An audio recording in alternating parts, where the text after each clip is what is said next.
The wind cut like a blade through the Wyoming pines, carrying snow so thick it blurred the line between earth and sky. Elias Turner pulled his coat tighter as he trudged behind the old mule, its breath fogging in short bursts. The wooden sledge scraped over frozen dirt, trailing a limp bundle wrapped in gray burlap and tied at the ends with leather twine. He didn't ask who she was. Didn't want to know. The job was simple: take the body to the North Woods and bury it deep. No questions, no ceremony. $5 in silver for a grave in the coldest corner of nowhere. That kind of money kept his horses fed a week longer, kept the bank from knocking at his cabin door.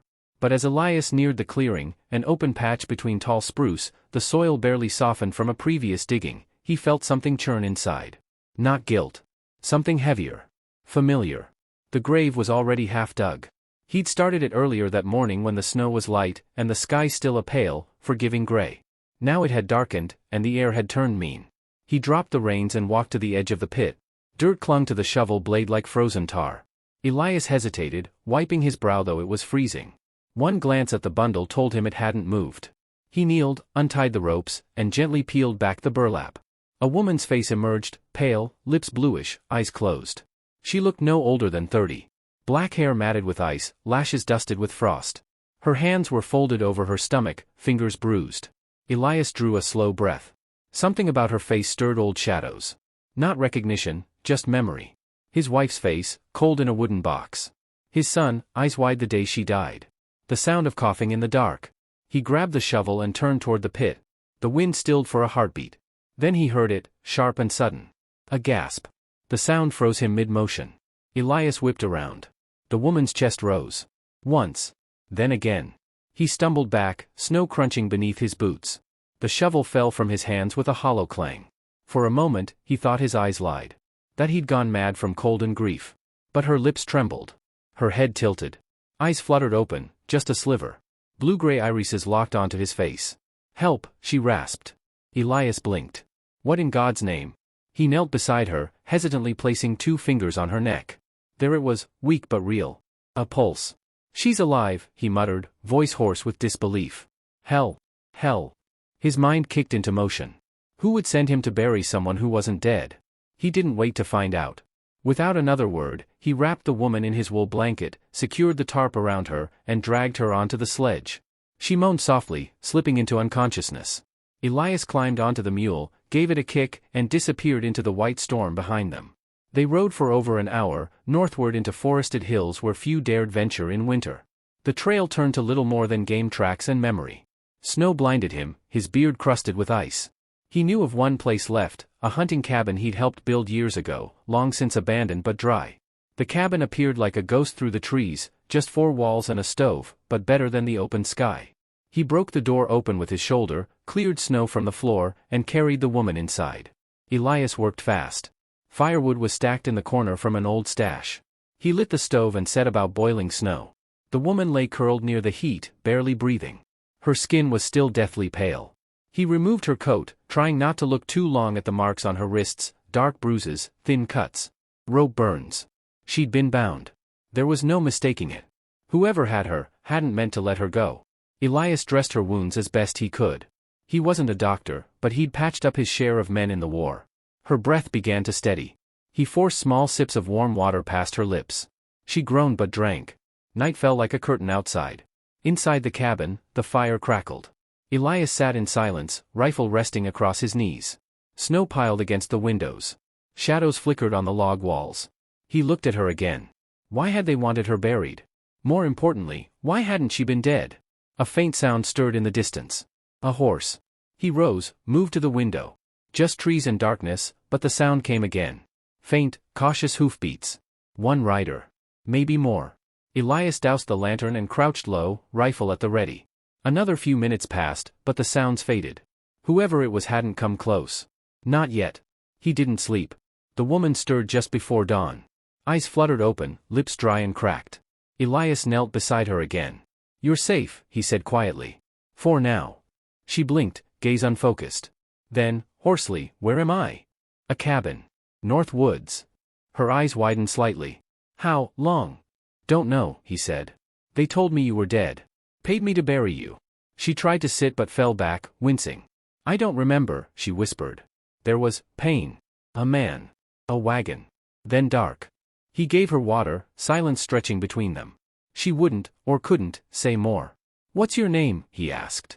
She hesitated. "Clara." Elias didn't ask more. Not yet. Instead, he moved to the stove and tossed another log on the fire.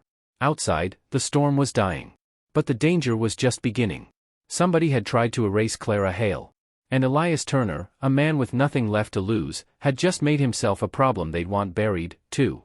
He didn't know who they were. Or why they wanted her gone. But he knew men like that didn't stop. He leaned back against the wall, eyes on the door, hand on his rifle.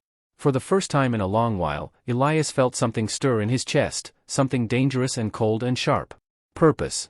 And if death came riding back through those woods, it wasn't going to take her easy. Not this time. Clara slept for most of the next day, her breath shallow but steady, like a branch barely swaying in winter wind. Elias watched her from the corner of the cabin, every creak of the walls putting him on edge. He couldn't shake the image of her buried beneath snow, nearly gone to the earth. Someone had meant for her to vanish. Someone with power, or cruelty, or both. He kept the fire burning through the afternoon, rationing old beans and jerky. She needed more than he had. Her skin was still too pale, her body too thin. Whoever had held her hadn't just wanted her gone, they'd made her suffer first. When she finally stirred, dusk had folded over the forest like smoke. Her voice came out dry, cracked. Where is this?" "Old Trapper's cabin. Half-day's ride north of the Greystone Trail." She blinked, struggling to sit. Elias moved to help her, adjusting the folded coat behind her back.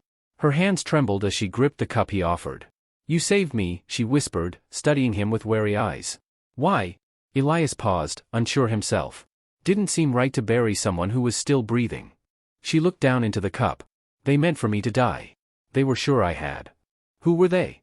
Clara's face stiffened. She stared into the fire, words catching behind her teeth.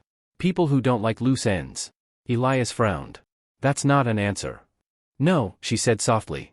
"But it's the only one I have right now." They sat in silence.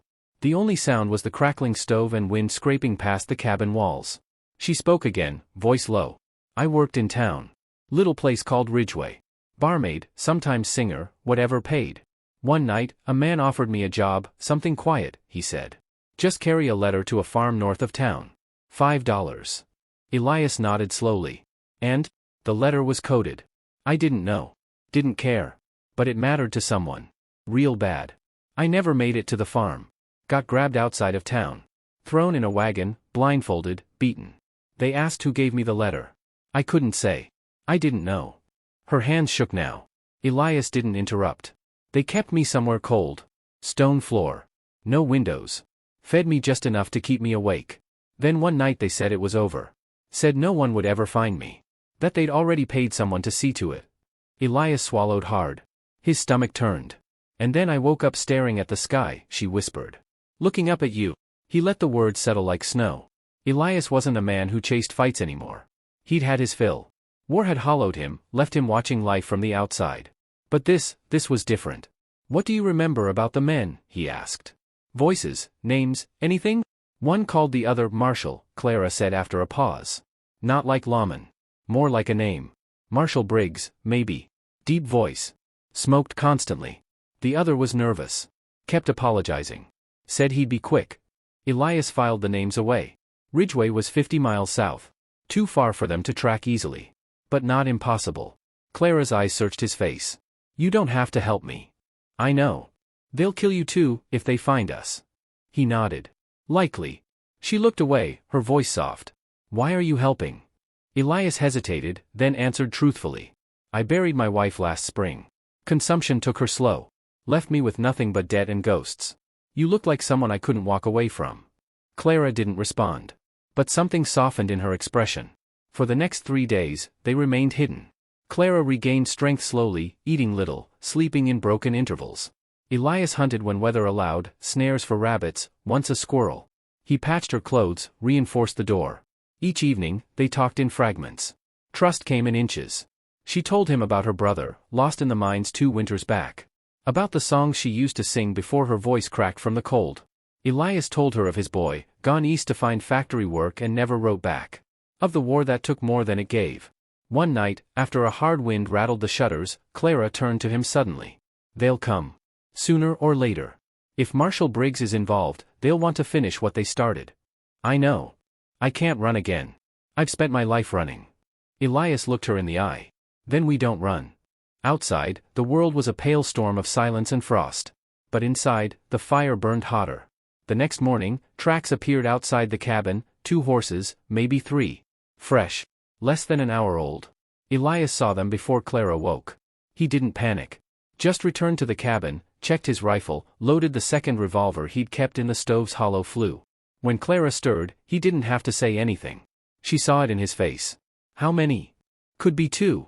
Maybe more. She reached for the revolver he laid beside her. Her hands were steadier now. They won't take me alive, she said, voice iron.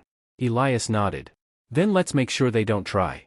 He led her behind the cabin, where a rock ledge provided cover. The trees were dense, visibility tight. Snow made it hard to move silently. They didn't speak again. Hoofbeats came just after noon. 3 men. One in a long black coat, wide-brim hat. Cigarette smoke trailing behind him. The others, ranch hands, judging by the boots and broken gear. Hired muscle. They dismounted slowly. Elias watched through a break in the rocks, breath fogging in tight clouds. Clara was beside him, teeth clenched.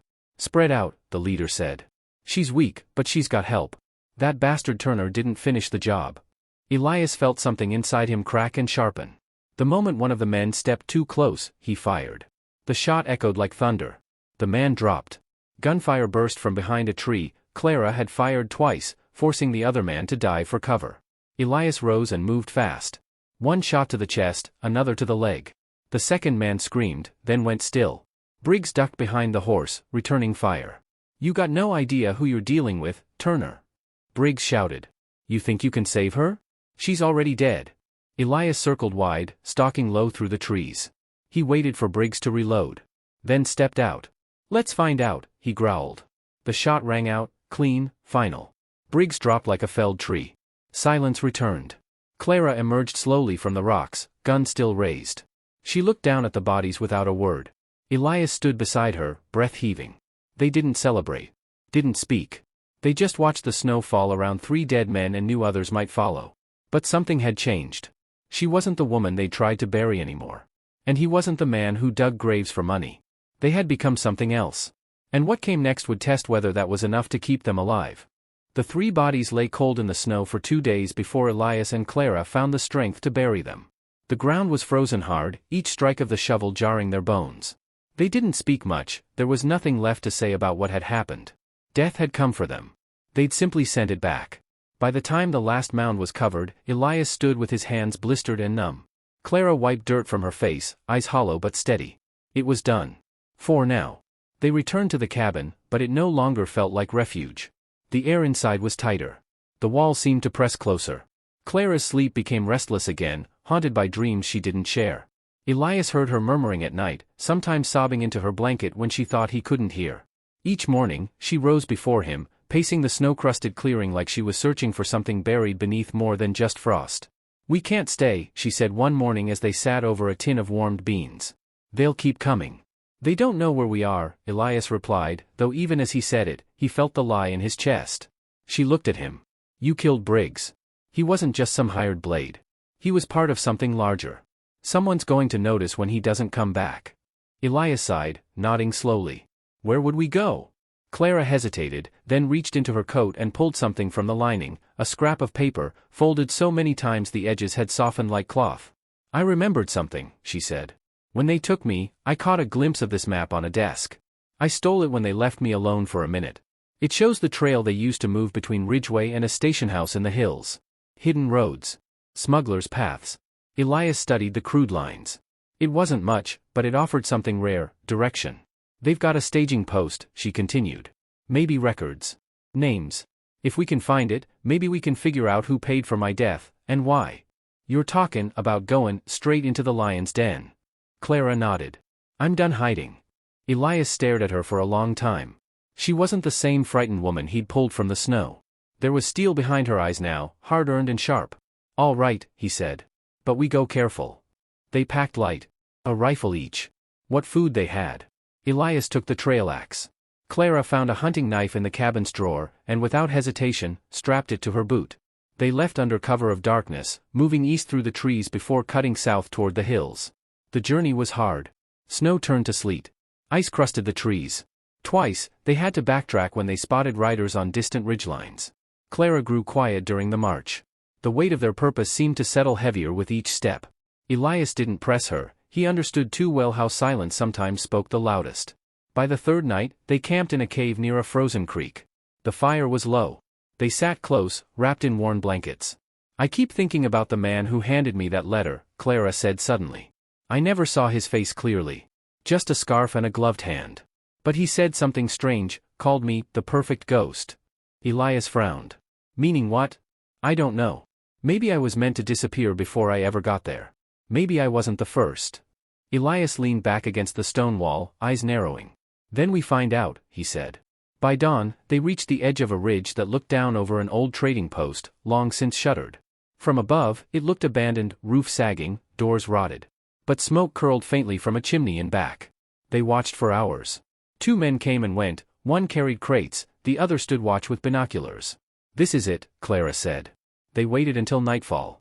The approach was slow, careful. Elias circled wide to disable the horses. Clara crept toward the rear, using the tree line for cover. They moved like wolves. Inside the post, lamplight flickered. Elias breached first, kicking the side door inward with a sudden crash. Clara swept in behind him. The first guard stood stunned, hands frozen over a ledger. Elias had him at gunpoint in a breath. "Drop it." The man complied, stammering. "I don't want trouble." "Then sit," Elias growled. Clara moved past him, eyes scanning the shelves and crates. She found a locked cabinet behind the counter and pried it open with her knife. Inside, papers, maps, sealed envelopes. She snatched one, opened it, and froze. Elias glanced over. "What is it?" Clara's hands trembled as she held out the document. It was a ledger. A list of names. Dates. Payments. Her name was near the top, Clara M. Hunt. Status, resolved. Below hers were others. Women. Men. Drifters. Veterans. Beside each, resolved, pending, or under review. Elias took it, flipping pages. "They're buying disappearances." "Government?" "No," Clara whispered. "Private buyers. Companies. Maybe worse. People who want someone gone, quietly. No questions." Elias turned to the guard. "Who runs this?" The man trembled.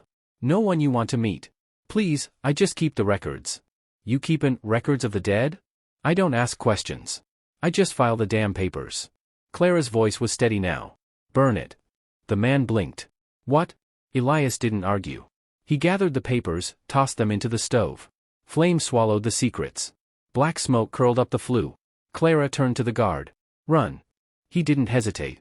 They didn't follow. By sunrise, they were riding again, on the stolen horses, bound north. No destination. Just away. "What now?" Elias asked as the mountains grew behind them. Clara didn't answer at first. Her eyes scanned the horizon like it might offer clarity. "They thought I was disposable," she said finally. "A name on a list. But now we know. And if I was just the start?" Elias nodded. "Then we find the others." Clara looked at him, really looked, and for the first time, smiled. Not from joy. From purpose. The past had tried to bury her. But she'd crawled out, eyes open, teeth bared. And she was not done.